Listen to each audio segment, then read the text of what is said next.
इस वीडियो में हम डिस्कस करेंगे रिगार्डिंग ब्लॉकचेन टेक्नोलॉजी और यहाँ पे हम चैप्टर 1 डिस्कस करेंगे। ये बेसिकली इंट्रोडक्शन है रिगार्डिंग ब्लॉकचेन टेक्नोलॉजी। सो ब्लॉकचेन बेसिकली सिंबल की बात करें तो वैसे तो बहुत सारे सिंबल्स यूज होते हैं, बट ये सिंबल आपको कॉमनली देखने को मिलेगा। So it is the symbol for blockchain. So देखिए, सबसे पहले देखते हैं कि ब्लॉकचेन होता क्या है। Blockchain is a constantly growing ledger that keeps a permanent record of all the transactions that have taken place in a secure, chronological and immutable way। देखिए, ये इसकी एक तरीके से फॉर्मल डेफिनेशन कह सकते हैं आप ब्लॉकचेन की। इसका मीनिंग क्या होता है? देखिए, नाम से क्या पता चल रहा है, चेन मतलब एक पूरी चेन बनी हुई है। किसकी है ये चेन? ब्लॉक्स की। और ये ब्लॉक्स है क्या? ये एक्चुअली जब पूरी ब्लॉकचेन बन जाती है तो इसको हम कहते हैं कि ये कॉन्स्टेंटली ग्रोइंग एक लेजर की तरह है।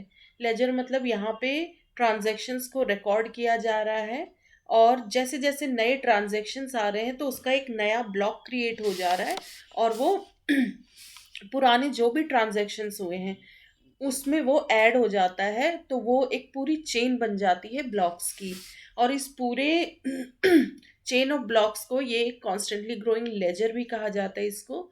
मतलब इसमें नए ट्रांजैक्शंस आते रहेंगे और पुराने भी सेव रहेंगे। ठीक है, ऐसा नहीं है कि कोई नया ट्रांजैक्शन हो गया, उसकी डिटेल्स यदि एक ब्लॉक में है तो बाकी पुराने ब्लॉक्स डिलीट हो गए। नहीं, ये कॉन्स्टेंटली ग्रो कर रहा है। पुराने ट्रांजैक्शन तो हैं ही, और नया कोई ट्रांजैक्शन हो रहा है तो वो जब पूरा हो जा रहा है तो वो एक ब्लॉक के रूप में सेव हो जा रहा है इस ब्लॉकचेन में। तो ये एक लेजर की तरह मेंटेन हो जा रही है कंप्लीट ब्लॉकचेन, जहां ट्रांजैक्शंस, नए नए ट्रांजैक्शन ऐड हो जा रहे हैं, और ये एक तरीके से ये सारे ट्रांजैक्शंस क्या बन रहे हैं, परमानेंट रिकॉर्ड की तरह ये सेव हो जा रहे हैं। ये ऐसा नहीं कि ट्रांजैक्शंस डिलीट हो जा रहे हैं, नए भी आते जा रहे हैं और पुराने उसमें परमानेंटली सेव हो जा रहे हैं। और जैसे ही एक ब्लॉक किसी ट्रांजैक्शन को रिप्रेजेंट कर रहा है तो वो चेन में ऐड हो गया, और फिर नया ट्रांजैक्शन जो भी होगा तो उसकी डिटेल्स नए ब्लॉक में आएंगी, और वो भी फिर फाइनली उससे अटैच हो जाएगा पुराने ट्रांजैक्शन के जो भी रिकॉर्ड्स हैं। ऐसा नहीं है कि वो इंडिपेंडेंटली उसका रिकॉर्ड मेंटेन रहेगा, सारे ट्रांजैक्शंस ऐड ऑन होते चले जाते हैं, इसलिए चेन बनी हुई है ब्लॉक्स की। सो इसमें क्या रहता है कि एक तो परमानेंटली रिकॉर्ड सेव रहेंगे, और ये जो ब्लॉक्स होते हैं ये बहुत सिक्योर होते हैं, ये ट्रांजैक्शन सिक्योरली मेंटेन्ड होते हैं, मतलब प्रॉपर एनक्रिप्शन एल्गोरिदम्स और उन सब का यूज़ रहता है इसमें। बाकी डिटेल हम डिस्कस करेंगे हर एक टर्म से रिलेटेड कि क्यों सिक्योर होता है, या एनक्रिप्शन टेक्निक कौन सी यूज़ होती है इसमें। अभी तो क्योंकि ये इंट्रोडक्शन है तो जस्ट एक जिस तरीके से हम अभी कोई डेफिनेशन या कुछ सिंपल डायग्राम्स वगैरह देखेंगे। सो इस फ्लो के साथ बस आप देखते जाइए, हर एक चीज़ को डिटेल में कमिंग चैप्टर्स में we will see them. Now देखिए, सिक्योर है, क्रोनोलॉजिकल मतलब एक ऑर्डर है प्रॉपर। ऐसा नहीं कि कोई नया ट्रांजैक्शन हुआ और उसको कहीं भी फिट कर दिया, नहीं, न्यू ट्रांजैक्शन उस चेन में लास्ट में ऐड होता चला जाएगा। क्रोनोलॉजिकल है मतलब एक प्रॉपर ऑर्डर है। इम्यूटेबल वे का मतलब है इसमें कुछ भी चेंजेस नहीं कर सकते, ट्रांजैक्शन के साथ छेड़छाड़ नहीं हो सकती। Now it can be use for the secure transfer of money. तो ऑनलाइन जैसे मनी ट्रांसफर है, या कोई एसेट हो सकता है, प्रॉपर्टी हो सकती है, कॉन्ट्रैक्ट हो सकता है, इन सब के लिए ये किसका काम करता है? सिक्योर ट्रांसफर का। ब्लॉकचेन टेक्नोलॉजी ही रहती है इन सब के बिहाइंड। ट्रांसफर ऑफ मनी हो गया, प्रॉपर्टी, कॉन्ट्रैक्ट्स, ये सब ऑनलाइन मीडियम के थ्रू। तो सिक्योरिटी मेंटेन कौन कर रहा होता है, या फिर ट्रांजैक्शंस को रिकॉर्ड कौन कर रहा होता है? तो बैक पे जो टेक्नोलॉजी यूज होती है दैट इज ब्लॉकचेन। जैसे बिटकॉइन करेंसी या फिर जो ऑनलाइन करेंसीज है, उनके पीछे भी जो टेक्नोलॉजी है वो ब्लॉकचेन है। ऐसे ही रैंडमली कोई करेंसी नहीं चल रही है नेट पे या ऑनलाइन, उसके पीछे कोई टेक्नोलॉजी जो उसको पूरा सिक्योर बनाती है उस ट्रांजैक्शन को।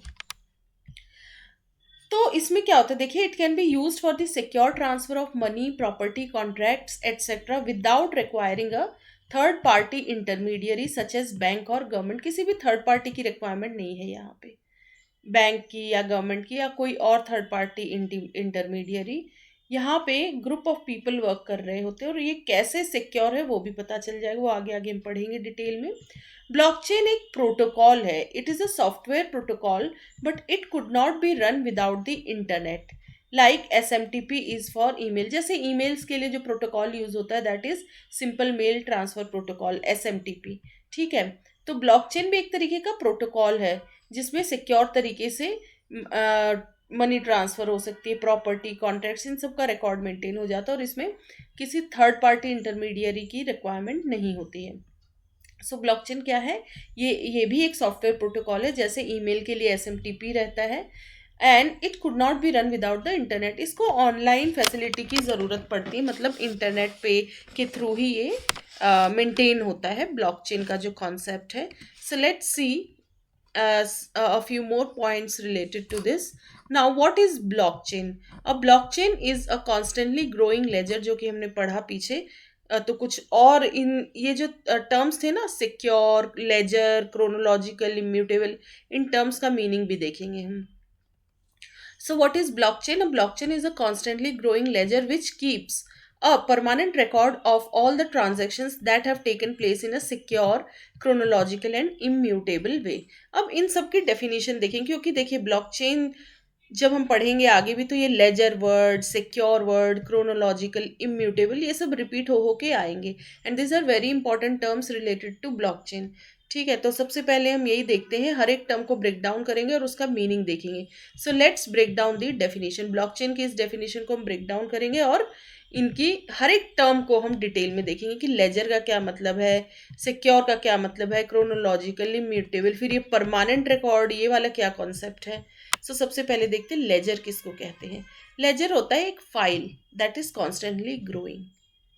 ये एक फाइल है, कॉन्स्टेंटली ग्रो ही करती जा रही है, मतलब प्रीवियस रिकॉर्ड सेव है, उसमें नए रिकॉर्ड्स ऐड होते जा रहे हैं। परमानेंट का मतलब क्या होता है? एक बार चेंजेस जो हो गई तो वो परमानेंटली उसमें सेव हो जाती है। It means once the transaction goes inside a blockchain, कोई ट्रांजेक्शन यदि ब्लॉकचेन में ब्लॉक के रूप में चला गया, then you can put up it permanently in the ledger. वो भी लेजर का पार्ट बन जाता है और वो परमानेंट पार्ट बन जाता है, उसके साथ छेड़छाड़ नहीं कर सकते। सिक्योर, इसमें सिक्योरिटी भी मेंटेन रहती है क्योंकि प्रॉपर एनक्रिप्शन एल्गोरिदम्स का यूज होता है। So secure, blockchain placed information in a secure way. ये जितने भी ब्लॉक्स ऐड हो रहे हैं ये ऐसे ही रैंडमली नहीं ऐड हो रहे, प्रॉपर सिक्योर तरीके से ये ऐड हो रहे हैं। एनक्रिप्शन टेक्निक्स, एनक्रिप्शन एल्गोरिदम्स का यूज हो रहा है। प्रॉपर किन एल्गोरिदम्स का यूज हो रहा है, किन टेक्निक्स का यूज हो रहा है, that we will see letter.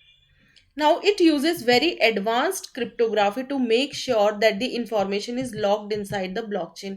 बहुत अच्छी एडवांस क्रिप्टोग्राफिक टेक्निक्स का यूज होता है ताकि जो भी इंफॉर्मेशन उस ब्लॉक में है तो वो प्रॉपरली लॉक हो जाए उसके अंदर, मतलब कोई ऐसे ही देख ना पाए उस इंफॉर्मेशन को। ठीक है, so it is very secured. Then है क्रोनोलॉजिकल, एक प्रॉपर ऑर्डर में है चीज़ें। क्रोनोलॉजिकल मतलब ऑर्डर, प्रॉपर एक सीक्वेंस में। Chronological means every transaction happens after the previous one. पहले के ट्रांजेक्शन्स सेव्ड है, फिर नया कोई ट्रांजेक्शन हो उसके बाद ही चेन में ऐड होगा, ये नहीं कि रैंडमली कहीं भी सेव हो गया। तो ये इससे ना एक ऑर्डर मेंटेन रहता है कि प्रीवियस ट्रांजेक्शन्स कौन से हैं और करंट कौन सा था, और अपकमिंग जो ट्रांजेक्शन होंगे वो एंड में ऐड होते चले जाएंगे। इम्यूटेबल का मतलब होता है जिसमें छेड़छाड़ नहीं की जा सकती या कोई चेंज नहीं किया जा सकता। ट्रांजेक्शन जैसा आकर हुआ था उसकी वैसे ही डिटेल्स मेंटेन रहेंगी। It means as you build all the transaction on to the blockchain, this ledger can never be change. इस लेजर को या इस फाइल को या ब्लॉक्स को हम चेंज नहीं कर सकते। एक बार यदि ट्रांजैक्शन कंप्लीट हो गया और वो एक ब्लॉक के रूप में उस चेन में ऐड हो गया, then it is immutable, that means it can not be changed. वो जैसे ट्रांजैक्शन हुआ था उसमें जो भी डिटेल्स तब मेंटेन थी वो वैसी ही रहेंगी। नाउ इसका एक सिंपल सा देखिए आप डायग्राम देख सकते हैं।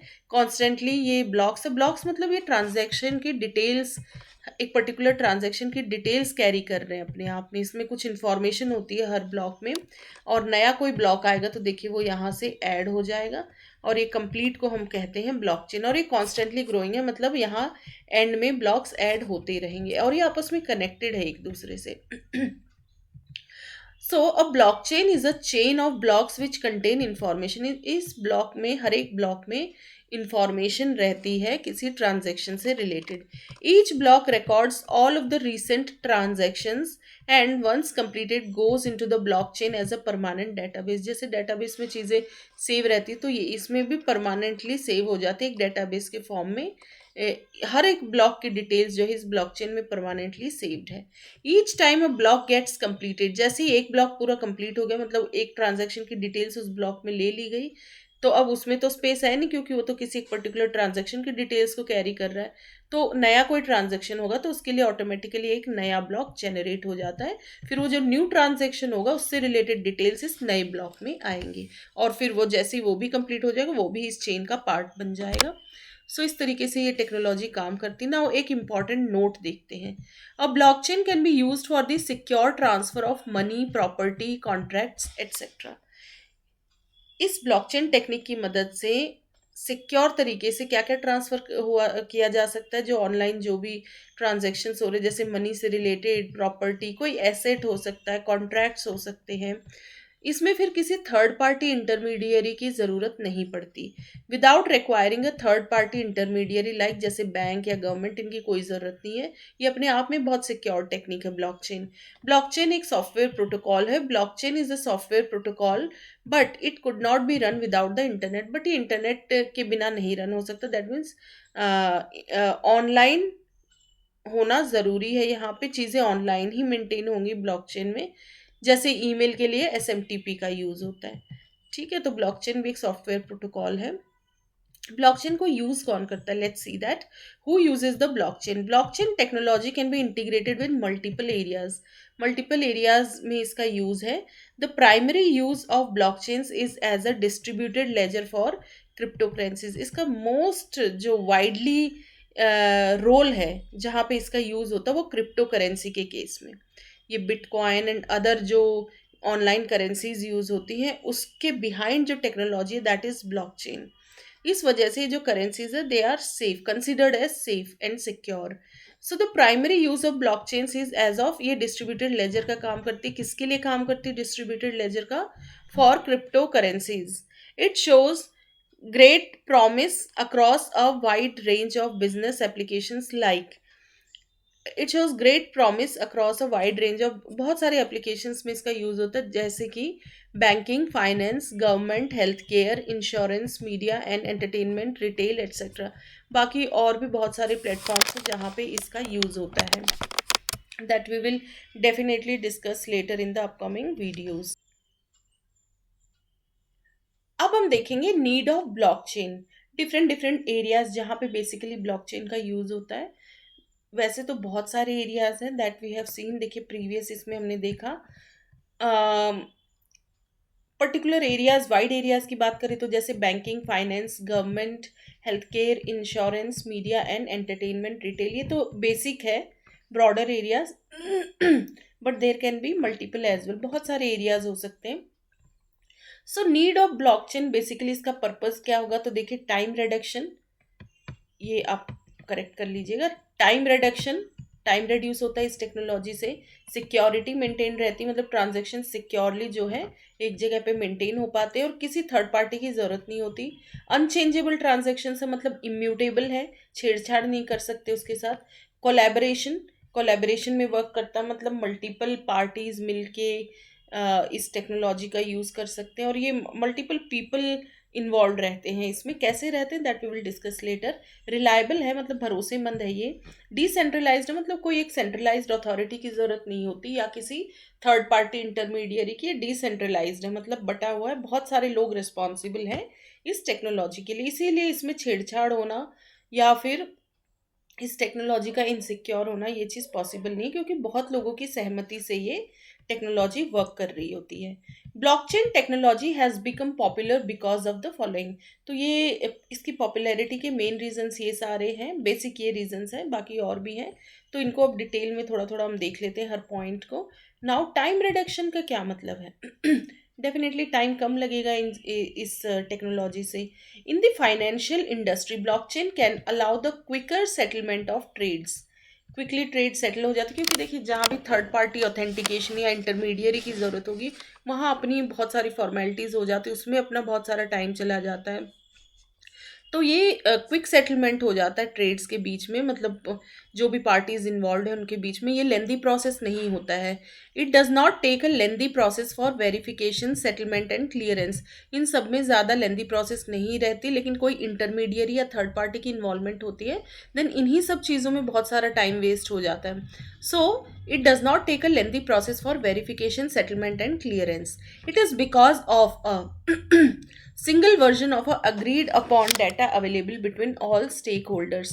जो भी parties involved है तो उनमें एक ही वर्जन के थ्रू वो जो भी डाटा अवेलेबल है उस पर एग्री हो जाते हैं इस ब्लॉकचेन टेक्नोलॉजी की मदद से. नेक्स्ट है अनचेंजेबल ट्रांजेक्शन्स. मतलब ट्रांजेक्शन्स में कुछ चेंज नहीं कर सकते, इम्यूटेबल है ये. Blockchain register transactions in a chronological order which certifies the unalterability of all the operations. ये ब्लॉकचेन का जो रजिस्टर है इसमें सारे ट्रांजेक्शन्स एक रजिस्टर की तरह ही तो हो गया, क्योंकि बस ये कह लो कि एक चेन बनी हुई है ब्लॉक्स की, बट ये सब डिजिटली मेंटेन्ड है सारी चीज़ें. लेकिन वैसे बात करें तो ये एक रजिस्टर ही तो है जिसमें एक क्रोनोलॉजिकल एक पर्टिकुलर ऑर्डर में बहुत सारे ऑपरेशंस या ट्रांजैक्शंस वहाँ पे सेव हो रहे हैं, और वो अनऑल्टरेबल है क्योंकि वो सब सर्टिफाइड तरीके से सेव हो रहे हैं, सिक्योर तरीके से. Means when a new block is added to the chain of ledgers it can not be removed और मॉडिफाइड. ना तो किसी ब्लॉक को ऐसे ही हम रिमूव कर सकते हैं, ना ही उसको मॉडिफाई कर सकते हैं. वो जहाँ प्लेस हो गई, उसकी जो लोकेशन सेट हो गई वो वहीं रहने वाला है, उसकी डिटेल्स भी वैसे ही रहेंगी.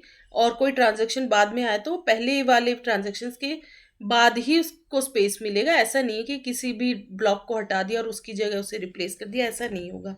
एक प्रॉपर ऑर्डर ही फॉलो होगा. जो ट्रांजेक्शन्स पहले ख़त्म हो गए वो पहले सेव होंगे चेन में, बाकी के नए जो आते जाएंगे वो बाद में ऐड हो जाएंगे ब्लॉक्स के रूप में उस चेन में, ब्लॉकचेन में. रिलायबिलिटी. रिलायबल का मतलब होता है भरोसेमंद. Blockchain certifies and verifies the identities of each interested parties. जो भी पार्टीज इन्वॉल्व हैं तो उन हर एक पार्टी की आइडेंटिटी को प्रॉपरली वेरीफाई किया जाता है, सर्टिफाई किया जाता है ब्लॉकचेन में. Now this removes double records. कोई भी डबल रिकॉर्ड या डुप्लीकेट रिकॉर्ड्स उनको रिमूव कर दिया जाता है. Reducing rates and accelerates transactions. Transactions जो है फास्टली यहाँ पे कंप्लीट कर दिए जाते हैं या रिकॉर्ड हो जाते हैं. सिक्योरिटी मेंटेन रहती है क्योंकि प्रॉपर सिक्योर एल्गोरिदम्स का यूज़ करके यहाँ पे प्रॉपर एन्क्रिप्शन टेक्निक्स का यूज़ होता है ब्लॉकचेन में.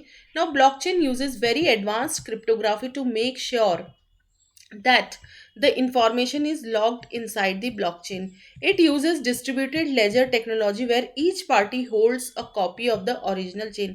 ये जो लेजर है ना, ये रिकॉर्ड हर पार्टी के पास रहता है. इसका रिकॉर्ड सपोज एक जगह कुछ चेंज भी हो गया तो बाकी सबसे जब सहमति ली जाएगी तो एकदम से आइडेंटिफाई हो जाएगा कि हाँ यहाँ पे छेड़छाड़ हुई है, उसको फिर ऑथेंटिकेट नहीं माना जाएगा.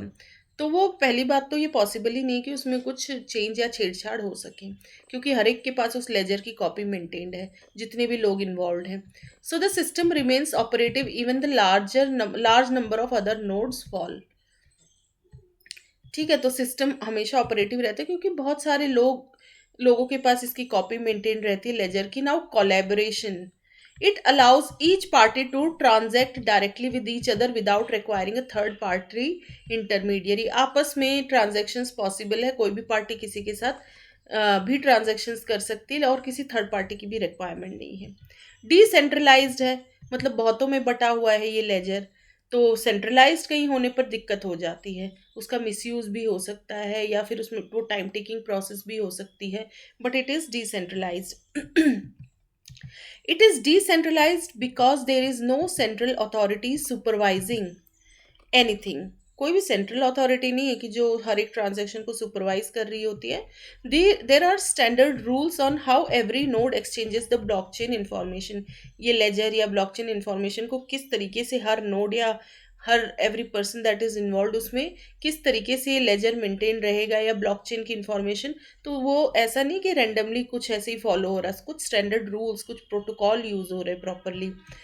This method ensures that all transactions are validated. तो ये मेथड इंश्योर करता है कि सारे ट्रांजेक्शन वैलिडेटेड हो.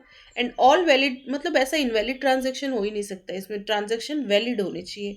And all valid transactions are added one by one. और एक बार वो ट्रांजेक्शन वेरीफाई हो गया, वैलिडेट हो गया बाय सम पीपल. अब उन पीपल को क्या कहते हैं, वेरीफाई कौन करता है, बेसिकली अभी मैं बताऊं तो उन पर्टिकुलर लोगों को क्या कहा जाता है, माइनर्स.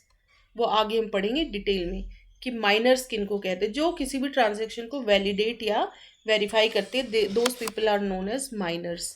सो माइनर्स इसको वैलिडेट करते हैं ट्रांजेक्शन्स को, और जैसे ही वो ट्रांजेक्शन वैलिडेट हो जाता है तो एक वैलिड ट्रांजेक्शन को ही फिर एक ब्लॉक के फॉर्म में ब्लॉकचेन में ऐड कर दिया जाता है।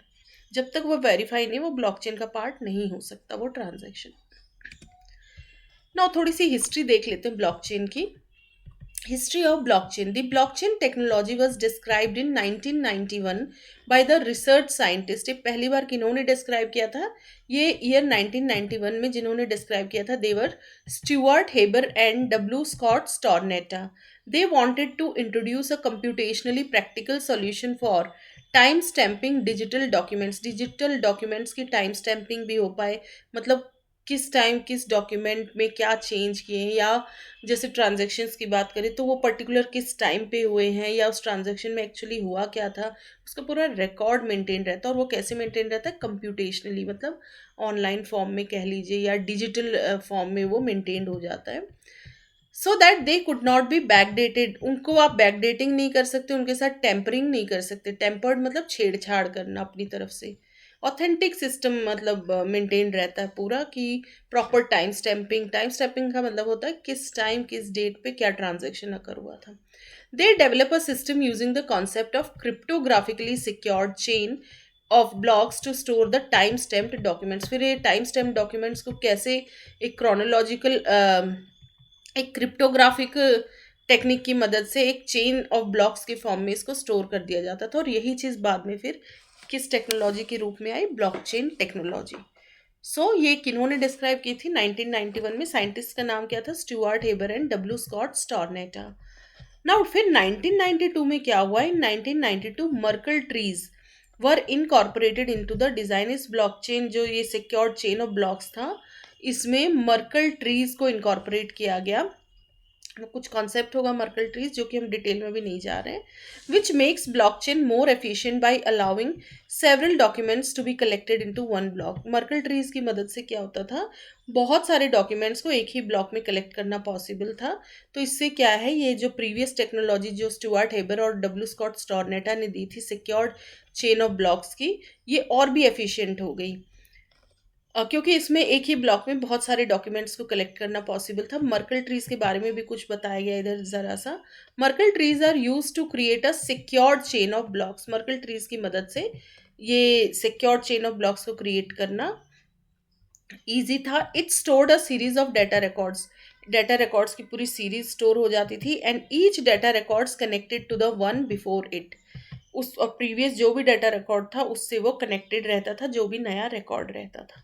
The newest record in this chain contains the history of the entire chain. और जो बिल्कुल जो लेटेस्ट रिकॉर्ड होगा, पूरी हिस्ट्री, उस पूरी चेन की हिस्ट्री उसमें मिल जाएगी, सबसे जो न्यू रिकॉर्ड एडेड था। However, this technology went unused and the patent lapsed in 2004। लेकिन इस टेक्नोलॉजी का somehow यूज़ नहीं हो पाया, प्रैक्टिकली इसको यूज़ नहीं किया जा सका। और इसके जो पेटेंट मतलब होता है ओरिजिनली जिसका भी जो आइडिया था, उन्होंने ये आइडिया दिया था, तो ये पेटेंट भी लैप्स हो गया था 2004 में, क्योंकि कोई प्रैक्टिकली इसका इम्प्लीमेंटेशन हो नहीं पाया था। अब देखिए, जो 1991 में जो दो रिसर्च साइंटिस्ट जिन्होंने ब्लॉकचेन टेक्नोलॉजी पहली बार डिस्क्राइब की थी, Stuart Haber and W Scott Stornetta, ये उनकी कुछ पिक्चर है, Stuart Haber and W Scott Stornetta. क्योंकि इससे क्या होता है, पिक्टोरियल उसका पर्पस ये रहता है कि कोई भी चीज़ याद करने में, या साइंटिस्ट के नेम किसी टेक्नोलॉजी से रिलेटेड है तो आपको इजीली ये नेम याद रह जाते। पिक्चर के रूप में चीज़ें ज़्यादा याद रहती है। नाउ देखिए, इस तरीके से जो है ये मर्कल ट्रीज का ये कॉन्सेप्ट देख सकते हैं। इस तरीके से टॉप हैश, फिर इसमें इसके चिल्ड्रन आगे हैश ज़ीरो। टॉप हैश में हैश है, hash zero plus hash one, ये हैशिंग एल्गोरिदम्स हो गए इस तरीके से।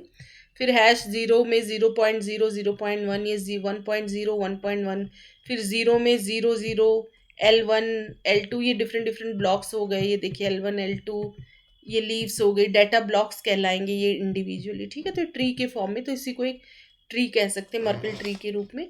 बट ये जस्ट हिस्ट्री में इंक्लूडेड है, इसको कुछ भी लर्न बाय हार्ट या ये चीज़ें बिल्कुल ऐसे नहीं याद रखनी। It is just for understanding purpose. अब फिर 2004 में क्या हुआ? इन 2004 computer scientist and cryptographic activist hello Finney introduced a system called, एक कंप्यूटर साइंटिस्ट या फिर क्रिप्टोग्राफिक एक्टिविस्ट जिनका नाम था हेल फिनी, उन्होंने क्या इंट्रोड्यूस किया? RPOW, reusable proof of work. अब ये जो प्रूफ ऑफ वर्क जो वर्ड आपको दिख रहा है ना, इस पे एक कंप्लीट लेक्चर आएगा। It is also very important concept related to blockchain. So इन्होंने पहली बार क्या एक सिस्टम इंट्रोड्यूस किया था? RPOW, reusable proof of work as a prototype for digital cash. Digital cash के पीछे जो टेक्नोलॉजी यूज हो रही थी वो RPOW, ये कॉन्सेप्ट इन्होंने इंट्रोड्यूस किया। It was a significant early step in the history of cryptocurrencies. Cryptocurrencies में ये एक सिग्निफिकेंट स्टेप था, ये वाली technique reusable proof of work, और क्रिप्टो करेंसीज में इसका यूज होता है प्रूफ ऑफ वर्क का। The RPOW system worked by receiving a non exchangeable और a non fungible hash cash based proof of work token in return. इसमें RSA signed, RSA algorithm होता है, वो भी हम आगे पढ़ेंगे। RSA साइंड टोकन क्रिएट होता था, that further could be transferred from, और इस टोकन को फिर पर्सन टू पर्सन पास कर दिया जाता था। तो ये क्रिप्टो करेंसी के पीछे ये RPOW, ये कॉन्सेप्ट पहली बार जिन्होंने दिया था that was Hal Finney. Now RPOW solve the double spending problem by keeping the ownership of tokens registered on a trusted server. तो इन करेंसीज से रिलेटेड डिटेल्स या ओनरशिप ऑफ टोकन्स ये सब मेंटेन रहती थी, तो डबल स्पेंडिंग की प्रॉब्लम को भी सॉल्व किया गया। अभी बहुत डिटेल में एक एक चीज़ पे नहीं जाना है, this is just for a little understanding about background of your blockchain concept, ठीक है। बाकी डिटेल में हम पढ़ेंगे कि ये प्रूफ ऑफ वर्क क्या होता है या RSA एल्गोरिदम क्या होता है। This server was design to allow users throughout the world to verify its correctness and integrity in real time. Real time पे ये जो सर्वर था ये यूजर्स को क्या फैसिलिटी प्रोवाइड करता था कि जो करेंसी या टोकन है उसकी करेक्टनेस और इंटीग्रिटी को वो वेरीफाई कर सकते थे। ये हेल्फिनी का एक पिक्चर आप देख सकते हैं। तो इससे क्या देखिए, साइंटिस्ट का नाम याद करने में इजी रहेगा कि ब्लॉकचेन से रिलेटेड जो इम्पोर्टेंट पर्सन्स थे those were behind this technology. तो 1991 में Stuart Haber, W Scott Stornetta, then इसके बाद Hal Finney, then one more scientist Satoshi Nakamoto. इनका रोल आता है 2008 में। Further in 2008 Satoshi Nakamoto conceptualize the theory of, इन्होंने डिस्ट्रीब्यूटेड ब्लॉकचेन्स की थ्योरी को कंसेप्चुलाइज किया। He improves the design in a unique way to add blocks to the initial chain without requiring them to be sign by trusted parties. तो जो हमने concept अभी आगे देखा कि किसी थर्ड पार्टी का या इंटरमीडियरी पार्टी की इन्वॉल्वमेंट नहीं रहती है ब्लॉकचेन में, तो वो कॉन्सेप्ट भी इनके द्वारा लाया गया था, सतोशी नाकामोटो के द्वारा। देखिए यहाँ पे किसी थर्ड पार्टी ऑथेंटिकेशन या उसके साइन की ज़रूरत नहीं है, तब भी ऑथेंटिकेट माना, विदाउट देयर इंटरफेरेंस भी उन ब्लॉक्स को ऑथेंटिकेट माना जाता था और ब्लॉकचेन में ऐड कर दिया जाता था। तो modified trees could contain a secure history of data exchanges, पूरी हिस्ट्री मेंटेन रहती थी और सिक्योर हिस्ट्री मेंटेन रहती थी, उसके साथ कोई छेड़छाड़ नहीं। It utilises a peer to peer network for time stamping and verifying each exchange. Peer to peer मतलब एक साथ जो ट्रांजैक्शंस हैं, पूरा एक ये इसकी कॉपीज बहुत सारे लोगों में जो है मेंटेन रहती थी, इसकी ट्रांजैक्शंस की, ब्लॉकचेन की, किस टाइम पे क्या ट्रांजैक्शन हुआ। Now it could be managed autonomously without requiring किसी सेंट्रल अथॉरिटी की रिक्वायरमेंट नहीं होती थी। ऑटोनॉमस मतलब इंडिविजुअल तरीके से ये ट्रांजैक्शंस हो जाते थे और ये still they were secure. Now these improvements were so beneficial that makes blockchains as the backbone of crypto currencies. और ये यही कॉन्सेप्ट जो है ये बहुत बेनिफिशियल था और ये एक तरीके से क्रिप्टो करेंसी के बैकबोन के रूप में काम आया, ये वाला इम्प्रूवमेंट, मतलब जिसमें किसी थर्ड पार्टी की रिक्वायरमेंट नहीं होती। Today the design serves as the public ledger for all transactions in the crypto currency space. Crypto currency space में जो पब्लिक लेजर मेंटेन रहता है ट्रांजेक्शन्स का, तो इस डिज़ाइन का यूज़ होता है जो कि इन्होंने दिया था, ये डिस्ट्रीब्यूटेड ब्लॉकचेन्स की theory, and this concept was given by Satoshi Nakamoto.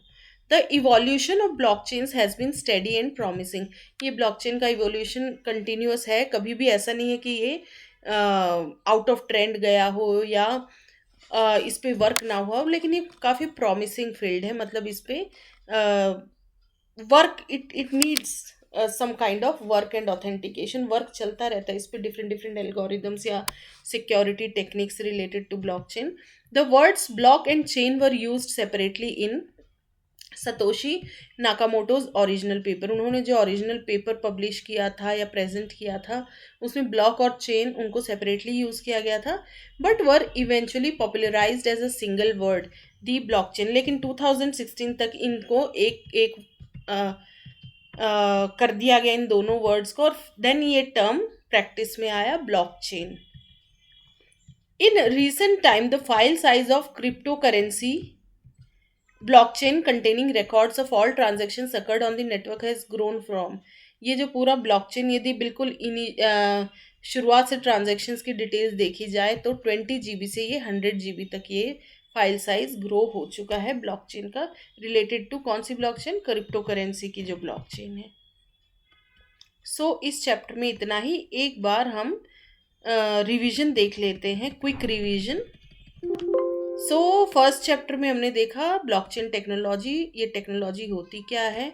Then what is blockchain, इसमें ledger, permanent, secure, chronological, immutable इन टर्म्स को देखा हमने.